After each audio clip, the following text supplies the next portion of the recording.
আসসালামু আলাইকুম। আজকে আমরা জটিল সংখ্যার বর্গমূল নির্ণয় করা শিখব। তো আমরা এটি একটি উদাহরণের মাধ্যমে শিখব।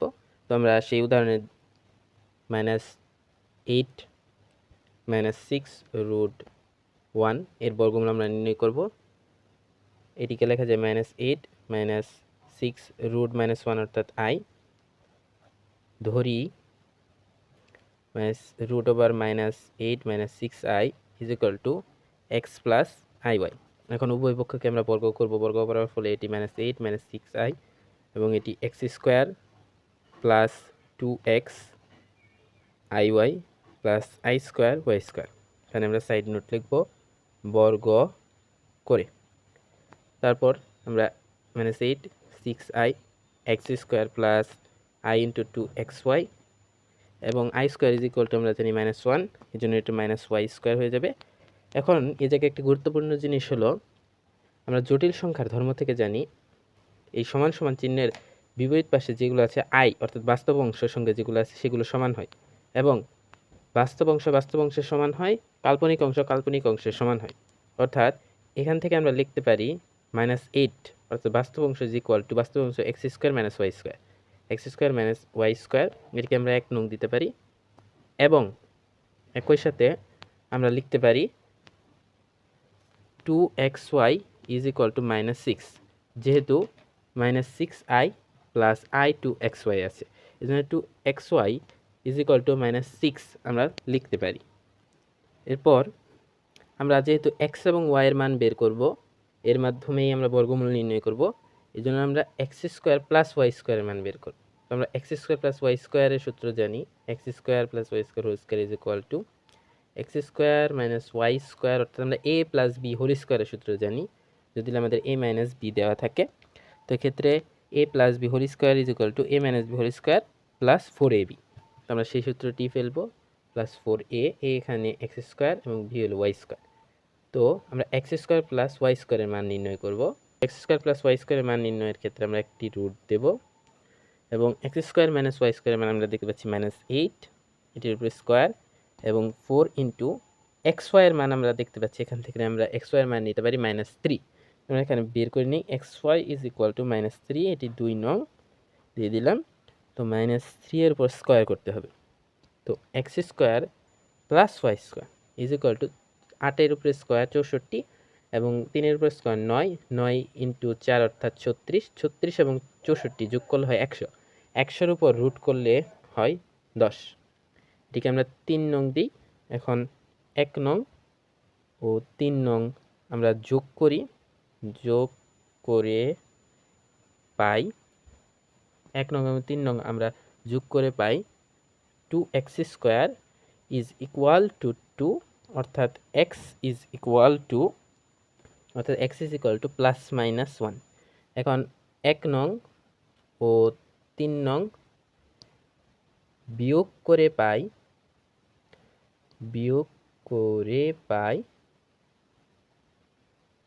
আমরা 1 নং 3 নং বিয়োগ করে পাই 2y² = 18, অর্থাৎ y = +-3। এখন আমরা x + iy এর যে চিহ্ন নির্ণয় করব, এক্ষেত্রে আমাদের দেখতে হবে xy এর মান। xy এর গুণফল যেহেতু মাইনাস, অর্থাৎ যে কোনো একটি মাইনাস হবে। xy এর গুণফল যেহেতু মাইনাস, সেজন্য যে কোনো একটি মাইনাস হবে। তো আমরা লিখব যেহেতু xy = -3, সুতরাং x ও y এর চিহ্ন বিপরীত হবে। সুতরাং নির্ণেয়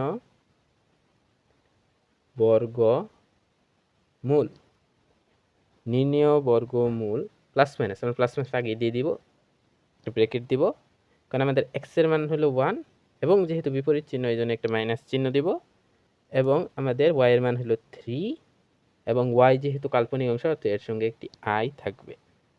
অর্থাৎ এই পুরো ম্যাথটির অ্যান্সার অর্থাৎ -8 -6i এর বর্গমূল +-1 - 3i। তো এটিই আমরা আরও দুইটি বিকল্প পদ্ধতিতে এখন করব। তো আমরা বিকল্প পদ্ধতিতে করব -8 6i এর বর্গমূল। তো প্রথমে আমরা আমাদের যে কাল্পনিক অংশ আছে সেটি নিব, অর্থাৎ -6i। একে আমরা এক সাইড করলাম, তারপরে একে আমরা 2 দ্বারা বিভক্ত করব। 2 দ্বারা বিভক্ত করলে হয় -3i। তো -3i করার পর আমরা 3 এর গুণনীয়ক আকারে সাজাবো। 3 × 1 হয়,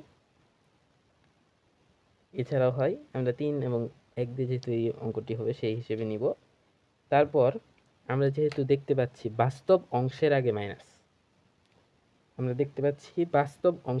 মাইনাস, সেহেতু আমরা এই গুণনীয়কের ক্ষেত্রে যেটি বড় সেটির সঙ্গে আই নিব এবং অপরটির সঙ্গে আই নিব না।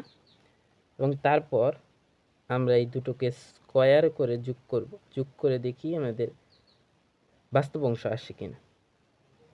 আমরা নিচ্ছি 3i 3² i² + 1 i² সমান -9 + 1 সমান -8 আমাদের বাস্তব অংশ এসেছে।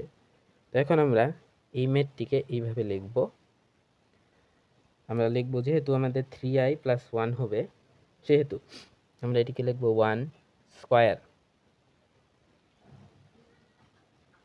-2, যেহেতু এখানে মাইনাস আছে এই জন্য মাইনাস দিলাম, -1 × 3i + 3i হোল স্কয়ার। তারপর কোন সূত্র, এই -b সূত্র এবং হোল স্কয়ার। তারপর যখন আমরা বর্গমূল নির্ণয় করব -8 6i, বর্গমূলের ক্ষেত্রে প্লাস মাইনাস আগে আসে 1 - 3i। এটি আমাদের অ্যান্সার। এটি আমরা ক নাম্বারের ক্ষেত্রে ব্যবহার করব এবং এমসিকিউ এর ক্ষেত্রে আমরা এই পদ্ধতিটি ব্যবহার করব এবং ভর্তি পরীক্ষার ক্ষেত্রে আমরা সব সময় এই একই পদ্ধতির ব্যবহারটি করব। কিন্তু আমাদের খ এবং গতে আসলে আমাদের পূর্বের পদ্ধতি ব্যবহার করতে হবে। এছাড়া অপর একটি পদ্ধতি আছে, সেটি এমসিকিউ এর ক্ষেত্রে ব্যবহার করা হয়, সেটি আমি দেখিয়ে দিচ্ছি। আমাদের কোনো একটি জটিল সংখ্যা যদি a + ib হয়, তবে এর বর্গমূল হবে ±1/√2 second bracket √a² + b² + a, এবং এটির উপর পাওয়ার 1/2 অর্থাৎ আরেকটি রুট, তারপর i × √a² + b², এখন -a এবং এটির উপর এটি। এখানে চিহ্ন কি হবে, এটি আমাদের b এর মানের উপর নির্ভরশীল। b এর মান যদি 0 থেকে বড় হয় এবং x এবং y এর চিহ্ন একই হয়, সেক্ষেত্রে প্লাস হবে। আর b এর মান যদি 0 থেকে ছোট হয় এবং x এবং y এর চিহ্ন বিপরীত হয়, তবে এক্ষেত্রে মাইনাস হবে।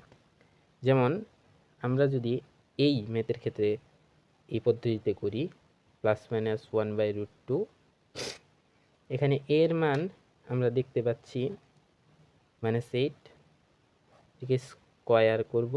তারপর b এর মান দেখতে পাচ্ছি -6, স্কয়ার করব। তারপর a কে আমরা যোগ করব। তো এখানে a এর মান যেহেতু -8 অর্থাৎ বিয়োগ করতে হবে। তারপর i, same process, -8² + -6 whole square, এবং এক্ষেত্রে মাইনাসে মাইনাসে +8 হয়ে যাবে এবং এটির উপর একটি রুট সেকেন্ড ব্র্যাকেট। এখন আমাদের চিহ্ন কেমন হবে, তো আমরা দেখতে পাচ্ছি আমাদের b এর মান <0, এবং আমরা পূর্বের অঙ্কের ক্ষেত্রে দেখেছিলাম যে xy এর মান ঋণাত্মক বিপরীত চিহ্ন হয়, অর্থাৎ b এর মান <0 হলে এখানে একটি মাইনাস আসবে। b এর মান যদি <0 হতো তখন প্লাস আসতো। তো এখন আমরা এটি সমাধান করি। ±1/√2, এটি 8² + 6² অর্থাৎ 100কে রুট করলে হয় 10, 10 - 8, এটাও রুট, -i × 10 + 8, এটিও রুট। তারপর আমরা সমাধান করি +-1/√2 এবং এটি হলো √2, এটির সঙ্গে গুণ হয়ে যাবে, কারণ প্লাস মাইনাস কে বাহিরেই রাখবো, ব্রেকেট দিই, তারপর প্লাস 1/√2i ইন্টু 1/√2, এবং এটি √18, √18কে 3√2 হিসেবে লেখা যায়। তো √2 কাটা, √2 কাটা, অর্থাৎ প্লাস মাইনাস 1 মাইনাস 3i। এই পদ্ধতিতেও করা যায়। এই পদ্ধতি আমরা এমসিকিউর ক্ষেত্রে করতে পারি, বড় বড় ম্যাথের ক্ষেত্রে যখন আমরা ইঞ্জিনিয়ারিং পরীক্ষা দিব, ভর্তি পরীক্ষায়, তখন এই পদ্ধতিতে করলে সহজে করা যায়। তো এই 3 পদ্ধতিতে বর্গমূল নির্ণয় করা হয়। তো এখন আমরা এককের ঘনমূল সম্পর্কে জানব। অর্থাৎ আমরা 1 কে কিউবিক রুট করব। তো এই কিউবিক রুট করার তো আমরা ধরি এটি সমান x, অর্থাৎ এখন আমরা কিউব করব, x cube is equal two 1, অথবা x cube minus 1 cube is equal two 0, এভাবে লেখা যায়। তারপর আমরা সূত্র ফেলব, x minus 1 x square plus x into 1 plus 1 square is equal two 0, হয় x minus 1 is equal two 0, অর্থাৎ x ইজ ইকুয়াল টু 1, অথবা x square plus x plus 1 is equal two 0। আমরা দেখতে পাচ্ছি এটির মিডল টার্ম করা যায় না। তো এটির ক্ষেত্রে আমরা সূত্র ফেলব। সূত্র হলো x is equal to minus b, তো x এর সহগ হলো minus 1 plus minus b square, অর্থাৎ 1 স্কোয়ার মাইনাস 4a, অর্থাৎ x স্কোয়ারের সহগ 1 ইন্টু সি যোগ পদ বাই 2 ইন্টু a, অর্থাৎ x স্কোয়ারের সহগ 1। তো এটি থেকে করলে x is equal to minus 1 plus minus 1 square minus 4, অর্থাৎ 1 থেকে 4 বাদ দিলে রুট মাইনাস 3/2। তো এটি থেকে আমরা দেখতে পাচ্ছি এটিকে এইভাবে লেখা যায়, plus minus root minus 1 into root 3/2।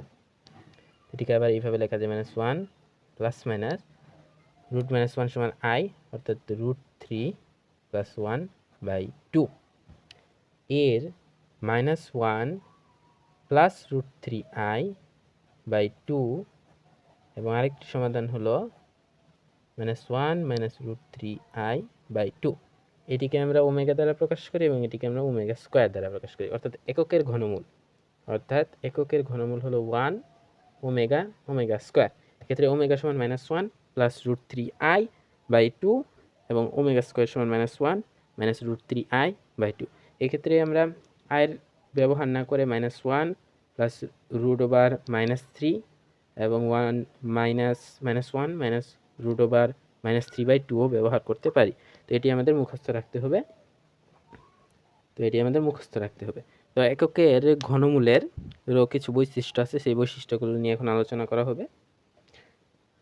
এককের ঘনমূলের যেমন আমরা ওমেগা দেখছি, ওমেগাকে যদি আমরা স্কয়ার করি তাহলে আমাদের ওমেগা স্কয়ারের সমান হবে, এটা এইভাবে বোঝা যায়। তো আমরা এটা প্রমাণ করব। যেমন আমাদের ওমেগা সমান মাইনাস 1 প্লাস রুট 3i/2, এটিকে আমরা স্কয়ার করি, স্কয়ার করলে minus 1 whole square plus 2 into minus 1 root 3i plus root 3i whole square by 4। সেক্ষেত্রে 1 এবং এটিকে করলে হয় 2 রুট 3i, এবং যদি আমরা রুট 3কে স্কোয়ার করি প্লাস 3, সব আমাদের যদি আমরা এটিকে স্কোয়ার করি রুট 3কে স্কোয়ার করলে হয় 3 এবং আইসকে স্কোয়ার করলে হয় মাইনাস 1। তো আমাদের এটি মাইনাস 3 এবং নিচে রয়েছে আমাদের 4। তো 4 লেখার পর আমরা দেখতে পাচ্ছি 1 থেকে মাইনাস 3 বিয়োগ করলে মাইনাস 2 রুট 3i/4। এখান থেকে যদি আমরা 2 কমন নিই, তাহলে আমরা 2 যদি কমন নিই তো আমাদের এভাবে হচ্ছে মাইনাস 1 মাইনাস রুট 3i, অর্থাৎ 1/2 মাইনাস 1 মাইনাস রুট 3i। এটি হলো আমাদের ওমেগা স্কোয়ার। অর্থাৎ এককের জটিল ঘনমূলের দুটি একটি অপরটির বর্গ, অর্থাৎ ওমেগা স্কোয়ার করলে ওমেগা স্কোয়ারের সমান হবে। তো এখন আমরা যদি ওমেগা এবং ওমেগা স্কোয়ারকে গুণ করি তাহলে কি হবে? তো আমাদের ওমেগার মান হলো half minus 1 root 3i plus এটি, এবং ওমেগা স্কোয়ারের মান মাইনাস 1 মাইনাস রুট 3i। তো আমরা স্কোয়ার করলে 1/4 ইন্টু এটি যদি আমরা এ ধরি, এ প্লাস বি, এ মাইনাস বি সূত্র পরে এ স্কোয়ার মাইনাস বি স্কোয়ার এটিকে স্কোয়ার করলে 1/4, এটি 1 মাইনাস √3i হোল স্কোয়ার, অর্থাৎ √3কে করলে স্কোয়ার করলে 3, আইকে স্কোয়ার করলে হয় -1, অর্থাৎ মাইনাসে মাইনাসে +3, অর্থাৎ 1, অর্থাৎ omega into omega square is equal two 1, সুতরাং omega cube is equal two 1। এটি থেকে আমরা আরেকটি জিনিস লিখতে পারি, omega plus omega square plus 1 সমান কত? এটি সমান হলো 0। এটি তোমরা প্রমাণ করে দেখবে সবাই যে এটি 0 হয় কিনা। Omega plus omega square plus 1 সমান 0 হবে। এভাবে আমরা সাধারণভাবেও দেখে বলতে পারি, তবে প্রমাণ করে দেখে নিবে বাসায়। তো এখন আমরা আরেকটি জিনিস জানবো, অর্থাৎ omega to the power n plus omega to the power n plus 1 plus omega to the power n plus 2 সমান কত? তো আমরা যদি ওমেগা টু দি পাওয়ার 1, অর্থাৎ ওমেগার পাওয়ার যদি n সমান যদি 1 ধরি, তাহলে এটি 1 মানে ওমেগায় থাকবে। আবার omega to the power 1 plus 1 অর্থাৎ ওমেগা স্কোয়ার এবং omega to the power 1 plus 2 এটি করলে হয় ওমেগা কিউব। তো ওমেগা কিউব সমান আমরা জানি 1, ওমেগা কিউব সমান 1, ওমেগা কিউব সমান 1 হলে এটি হয়ে যায়, তখন এটির মানও 0 হয়। অর্থাৎ আমরা যখন যে কোনো অঙ্ক করব, omega to the power 1 n সমান 1 ওমেগা এবং ওমেগা স্কোয়ার হবে, এবং n এর মান অর্থাৎ ওমেগার উপর পাওয়ার যদি 3-এর বেশি হয়ে যায়, সেক্ষেত্রে আমরা 3 দ্বারা ভাগ করে ভাগশেষ নিব। অর্থাৎ আমরা যদি দেখি ওমেগা টু দি পাওয়ার 8 সমান কত, তো আমরা ওমেগা টু দি পাওয়ার 8কে 6 প্লাস এত লেখা যায়। তো ওমেগা এটাকে 2বার ভাগ দিলে আমাদের ওমেগা টু দি পাওয়ার 6 এবং ওমেগা টু স্কোয়ার হয়। তো ওমেগা টু দি পাওয়ার 6 হলো 1, যেহেতু ওমেগা কিউব ভেরি স্কোয়ার এবং ওমেগা স্কোয়ার সমান ওমেগা স্কোয়ার, অর্থাৎ ওমেগা স্কোয়ার। অর্থাৎ আমরা যদি 8কে 3 দ্বারা ভাগ করি তাহলে 2বার যায় এবং ভাগশেষ থেকে 2, এবং সেটি হলো এটির উত্তর ওমেগা স্কোয়ার। তো আজ এই পর্যন্তই। আগামী ক্লাসে আমরা 6th রুট করা শিখব এবং পূর্বের যেগুলো করানো হয়েছে সেগুলোর ম্যাথ করব। এই অধ্যায়টি ইম্পর্ট্যান্ট এবং অনেক ম্যাথ রয়েছে, সেগুলো করতে হবে। তো আল্লাহ হাফেজ।